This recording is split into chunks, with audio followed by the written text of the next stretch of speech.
Thank you. Okay, it's great to be here. Hello, everyone. Hello. Good, good. You're going to have to interact with me a little bit in my session. Hopefully you will. So my subject area is waste management. Now, I'm going to get this out of the way right now because I've heard them all before. So, Tony, everything you study is a waste. Your research is garbage. You're talking rubbish. And when I tell people that I've got a PhD in this, so basically you're an overeducated bin man. Or if we're talking about sewage, that's a load of crap. But there is an upside to all of this. A lot of my material is easily recycled. Or to be slightly more accurate, it's reused. So the talk I most often give at the moment is called the Burger Apocalypse, and it's all about how burgers, or cows generally, are having a huge impact on the environment. But I also give people the solution to this problem, which is my ABC of low carbon eating. The A is avoid wasting food.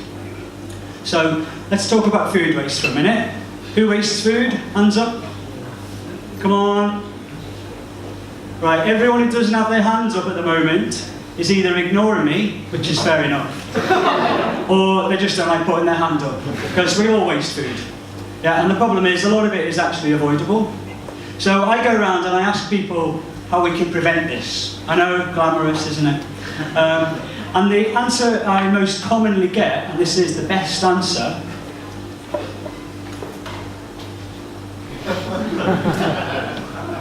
is to only buy the right amount in the first place. So plan your meals before going to the supermarket. Another common answer I get is compost it, and another similar one is give it to the dog. Well, these are something, but it's not a very good way to deal with human-grade food. Another quirky answer that I sometimes get is have less humans. I don't quite know how they propose achieving this, but it would actually lead to less food waste, among other things. And a common response you get when you ask teenagers how to avoid wasting food is to eat more. And this one is really frustrating because technically it's right. If you eat all the food, there won't be any waste. But it's also so wrong. If you eat more food, that's not going to reduce your carbon footprint. And actually, it might lead to some side effects, you know what I mean? Yeah, so that's not a waste management issue, that's a waste management issue.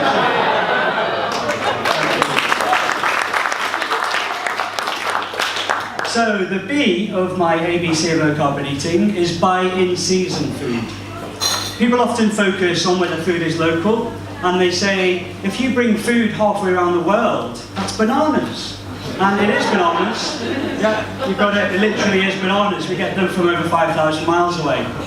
But the thing is, they're low carbon because they come by boat.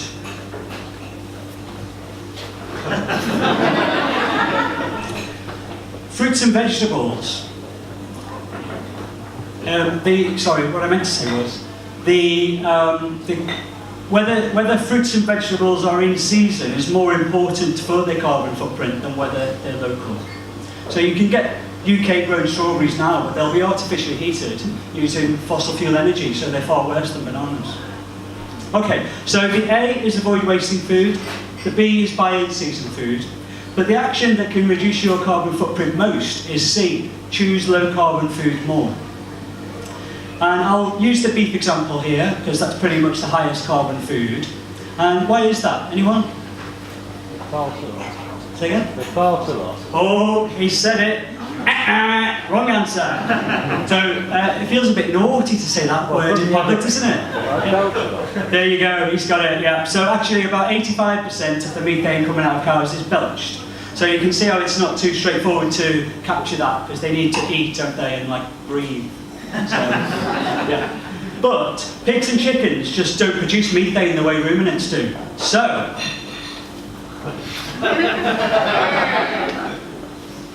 even people who don't want to reduce how much meat they eat can switch from beef or lamb to pork and chicken and save around 2/3 of the associated carbon footprint. Okay, moving on. There's a restaurant called the Heart Attack Grill. And this restaurant is quite proud of the fact that people have been hospitalised with heart attacks directly from their restaurant. I have a picture to show you now. This is their famous bypass burger from the Heart Attack Grill. You can see their slogan is "Taste worth dying for."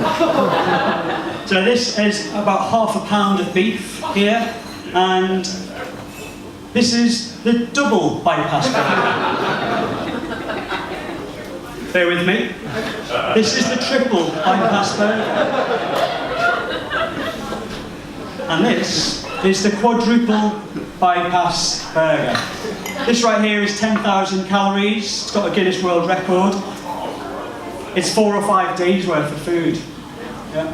And if you weigh over 25 stone at this restaurant, that's 160 kilograms, you eat for free. Can you believe that? So this is Las Vegas, Sin City. Yeah, the American dream, eh? But it doesn't stop there. They now do the quintuple burger. Does anyone know what's next in the sequence? Yeah. Not quite, hold on. That comes later. They do the sextuple burger.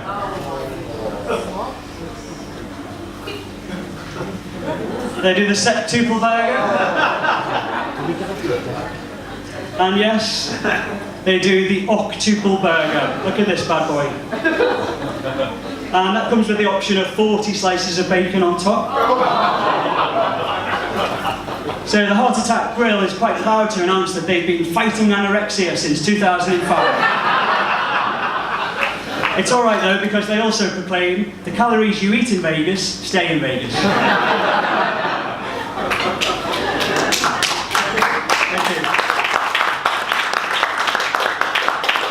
So, I mentioned how my ABC of low carbon eating is the solution to the burger apocalypse. There's also another option. Have you heard of the Impossible Burger?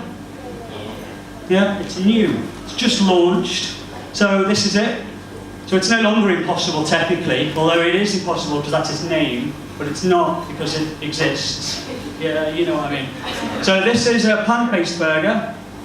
Their secret ingredient is heme, which is what makes meat meaty. And you can get it from plants as well as animals. It has 1/8 the greenhouse gas emissions than beef, but it smells and sizzles and apparently tastes like beef. Burger lovers are trying it and giving it positive reviews. So hopefully it will be something that spreads and it'll be a bit of a revolution, but for now, please, don't fly over to New York just to try a low-carbon burger.